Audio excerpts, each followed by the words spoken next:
So you're asking me why ain't I Christian, right? Yep. All right. So Jesus is a human like you, right? Yep. All right. So you're saying you're God, right? What? But Jesus was human like you. Yes, and he was also God, because it said the fullness of the Godhead All right. also So is dwelt your in him. father God? Is my father God? Yeah. No, I'm talking about your father. You're a human being. Oh, my human father? No. All right. Jesus has blood. God can't have. God doesn't have blood. Says who? You have blood. So are you God? No. Who said that God cannot take on flesh to have blood? I didn't say anything that has blood is God. No, I'm saying Jesus. Who Like, said? Yeah. Who you says said. God cannot take on flesh and have blood? Who says that? All right. Listen. There's many people who say that. Who? All right. A lot of people. I don't need to say who. Where do you get this from? Where do you get this Jesus idea is from that human, God right? can't? Where do you get this Listen. evidence from that God can't? Jesus is human, right? And God, yep.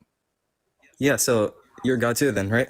No, we're not saying because he is human, meaning every human is God. What? Jesus. Jesus Oh, also. yeah. Listen. Jesus. We can say a Jesus. tiger has flesh. You have flesh. Therefore, are you a tiger?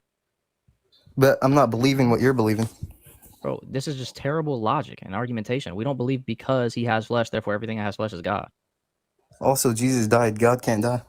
Yeah, God can take on flesh and take a human death because a death is simply separation of spirit and flesh. It's not ceasing to exist.